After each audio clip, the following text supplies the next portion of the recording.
चलिए आज एक नए टॉपिक के साथ डिस्कशन करते हैं। इसे रेडॉक्स युग्म और रेडॉक्स विभव कहते हैं। चलिए जानते हैं ये रेडॉक्स युग्म क्या होता है और रेडॉक्स विभव क्या होता है। हम लोग रेडॉक्स अभिक्रिया का मतलब समझते हैं जिसमें रिडक्शन हो रहा हो और ऑक्सीडेशन हो रहा हो। ऐसी अभिक्रिया जिसमें रिडक्शन की क्रिया भी देखने को मिले और ऑक्सीडेशन की क्रिया भी देखने को मिले उसे हम लोग रेडॉक्स कहते हैं। दो अभिक्रियाएं होती हैं, दोनों को अर्ध अभिक्रिया कहते हैं। आक्सीकरण क्रिया की का अर्ध समीकरण और दूसरा अर्ध समीकरण होता है अपचयन क्रिया का अर्ध समीकरण। तो बेटे रेडॉक्स युग्म क्या होता है? किसी भी आक्सीकरण या अपचयन के अर्ध समीकरण को संक्षेप में व्यक्त करने का माध्यम रेडॉक्स युग्म है। अगर कोई संक्षेप में पूछे ये रेडॉक्स युग्म क्या होता है तो आपको केवल इतना बताना है किसी आक्सीकरण या अपचयन के अर्ध समीकरण को संक्षेप में व्यक्त करने का माध्यम रेडॉक्स युग्म होता है। ऐसा क्यों? चलिए इसको विस्तार पूर्वक समझते हैं।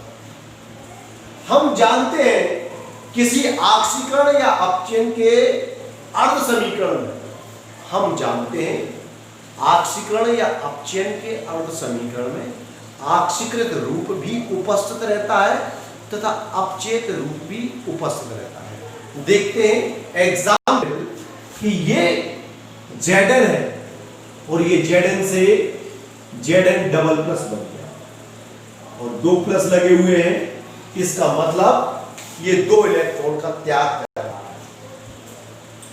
चलिए तो बेटा ये एक अर्ध समीकरण है और इसको कहेंगे आक्सीकरण क्रिया का अर्ध समीकरण, हाफ इक्वेशन ऑफ ऑक्सीडेशन। ठीक है, आक्सीकरण क्रिया का अर्ध समीकरण, इसे हम लोग कह सकते हैं आक्सीकरण क्रिया का अर्ध समीकरण।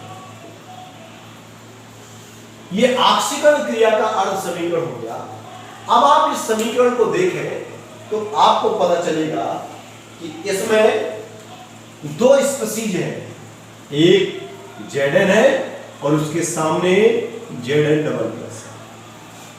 ये Zn और Zn डबल प्लस है जिसकी आक्सीकरण अवस्था अधिक है, इसको कहेंगे आक्सीकृत रूप।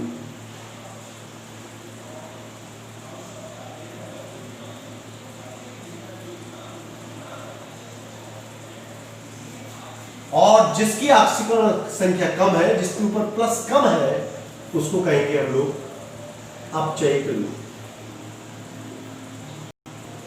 और ये दोनों रूप इस समीकरण में उपस्थित है। कोई भी समीकरण हो, आक्सीकरण क्रिया का हो या अपचयन क्रिया का, कोई भी क्रिया का अर्ध समीकरण हो, उसमें एक आक्सीकृत रूप होता है और दूसरा अपचयित रूप होता है। आक्सीकृत और अपचयित दोनों रूप उपस्थित रहते हैं। इन्हीं दोनों रूपों को मिला करके एक व्यवस्था में लिखने पर रेडॉक्स युग्म प्राप्त हो जाता है। कैसे हम लोग कह सकते हैं रेडॉक्स युग्म के लिए? Zn oblique Zn double plus, ये इस अर्ध समीकरण के लिए ये रेडॉक्स युग्म है, जिसे हम लोग रेडॉक्स कपल कहते हैं। तो कहने का मतलब ये है कि ये एक अर्ध समीकरण है। इस अर्ध समीकरण में ये Zn डबल प्लस आक्सीकृत अवस्था है जिंक की और Zn अपचयित अवस्था है। आक्सीकृत और अपचयित दोनों रूप उपस्थित रहते हैं। इन्हीं अपचयित रूप और आक्सीकृत रूप को सम्मिलित रूप से लिखने पर एक युग्म प्राप्त होता है जिसे हम लोग क्या कहते हैं? रेडॉक्स युग्म। एक अपचयित रूप, एक आक्सीकृत रूप। चलिए इसके अतिरिक्त एक और अभिक्रिया अर्ध समीकरण लेकर के हम समझने का प्रयास करते हैं। हम कॉपर का समीकरण ले लेते हैं, Cu डबल प्लस 2 इलेक्ट्रॉन ग्रहण करके Cu में कन्वर्ट हो जाएगा।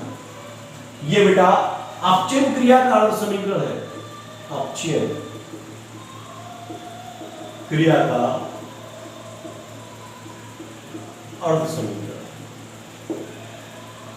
अपचयन क्रिया का अर्ध समीकरण है ये। और इसको अगर देखें तो इसमें दो स्पीशीज आपको देखने को मिल रही होंगी, एक Cu डबल प्लस और दूसरा Cu। अब ये Cu डबल प्लस क्या है? ये Cu डबल प्लस यहां ऑक्सीडेशन नंबर धनात्मक आवेश अधिक है, तो इसको हम लोग कहेंगे ऑक्सीकृत ध्रुव।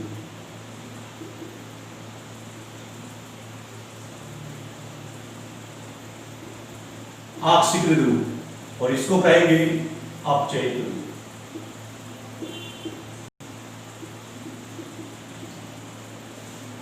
ये ऑक्सीकृत रूप हो गया, ये अपचयित रूप हो गया, और इन्हीं को मिला करके लिख देंगे Cu double plus oblique Cu। और ये जो युग्म बन गया, ये जोड़ा बन गया, इसको हम लोग कहेंगे रेडॉक्स युग्म। बस अंतर ये है, ये ऑक्सीकरण क्रिया का है,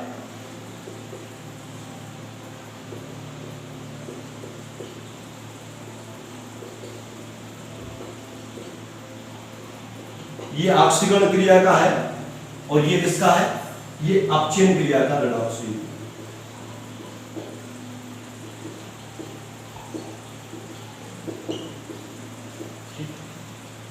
तो बेटा अभी हमने जाना कि रेडॉक्स युग्म क्या होता है। एक बार मैं फिर से बोल देता हूं कि किसी ऑक्सीकरण या अपचयन के अर्ध समीकरण में ऑक्सीकृत रूप तथा अपचयित रूप, ऑक्सीकृत रूप तथा अपचयित रूप दोनों उपस्थित रहते हैं।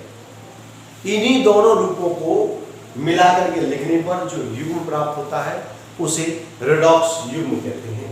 रेडॉक्स युग्म को संक्षेप में अगर कहना हो तो हम लोग केवल एक बात कह सकते हैं, किसी अर्ध समीकरण को संक्षेप में व्यक्त करने का माध्यम रेडॉक्स युग्म है। किसी अर्ध समीकरण को संक्षेप में व्यक्त करने की व्यवस्था रेडॉक्स युग्म कहलाता है, और इस रेडॉक्स युग्म का जो विभवांतर होता है उसे रेडॉक्स विभव कहते हैं। चलिए इसको हम कुछ और एग्जाम्पल की सहायता से देख सकते हैं कि रेडॉक्स युग्म का जो विभवांतर है उसे हम लोग क्या कहते हैं? रेडॉक्स विभव। जैसे हम लोग Fe का एग्जाम्पल ले सकते हैं, Fe ट्रिपल प्लस से Fe डबल प्लस का बनना, और उसके उलट Fe डबल प्लस से Fe ट्रिपल प्लस बनना। आइए हम इसकी सहायता से रेडॉक्स युग्म को एक बार और विस्तार में समझने का प्रयास करते हैं।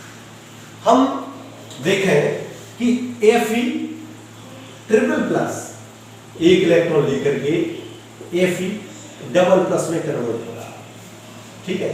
अब ये अपचयन की क्रिया हो रही है, इसको अपचयन क्यों कहेंगे? रिडक्शन। रिडक्शन इसको इसलिए कहेंगे, ऑक्सीडेशन नंबर 3 से ऑक्सीडेशन नंबर 2 हो गया, अपचयन की क्रिया हो गई। और अपचयन की क्रिया में अब युग्म क्या बनेगा? रेडॉक्स युग्म, जिसे रेडॉक्स कपल कहते हैं, रेडॉक्स युग्म।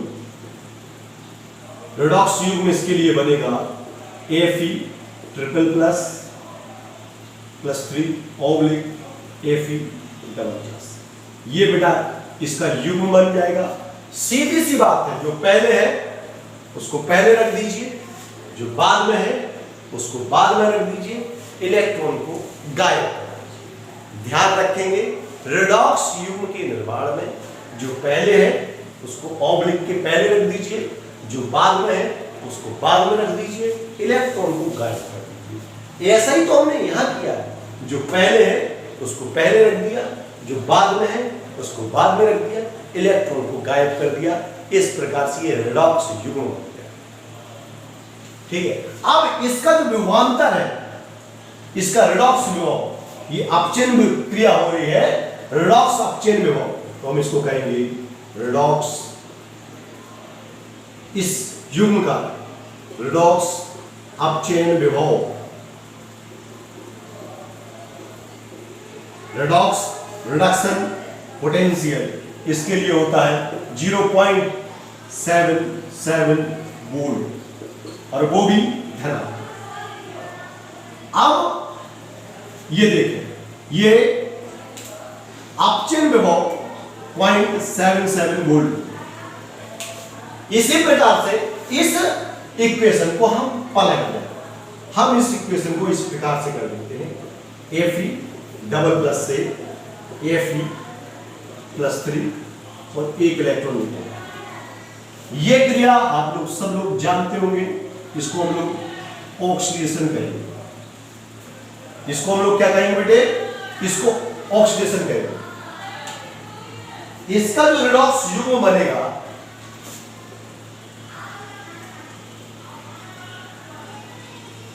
इसका जो रिडॉक्स युग्म बनेगा वो रिडॉक्स युग्म होगा Fe double plus oblique Ap plus 3।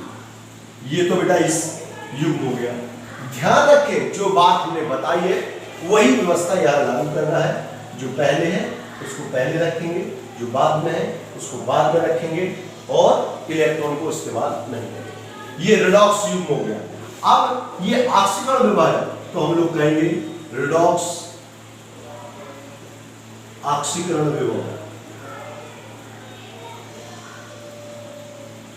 Redox ऑक्सीकरण विभव यानी रिडॉक्स ऑक्सीडेशन पोटेंशियल, बस वैल्यू वही रहेगी, संख्यात्मक रूप से चिन्ह विपरीत हो जाएगा, इज इक्वल टू हो जाएगा -0.77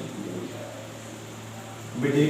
इस प्रकार से ये जो रिडॉक्स युग्म है और ये इसका रिडॉक्स विभव है, ये एक रिडॉक्स युग्म है, ये इसका रिडॉक्स विभव है। उम्मीद है आपको रिडॉक्स युग्म और रिडॉक्स विभव समझ में आया होगा। इसकी सहायता से हम लोग किसी अर्ध समीकरण को संक्षेप में व्यक्त कर सकते हैं। रिडॉक्स युग्म कई प्रकार के होते हैं, ठीक है। रिडॉक्स युग्म कई प्रकार के होते हैं जो विभिन्न प्रकार की व्यवस्थाओं में इस्तेमाल किए जाते हैं। धातु आयन युग्म हो सकता है, जिसमें एक धातु होती है और एक आयन होता है। इससे पिछले वाला देखा आपने, Zn डबल प्लस, एक तरफ धातु दूसरी तरफ आयन। धातु आयन हो सकता है, यह आयन धातु युग्म हो सकता है। गैस आयन व्यवस्था हो सकती है, एक तरफ गैस है दूसरी तरफ आयन वाली व्यवस्था हो सकती है।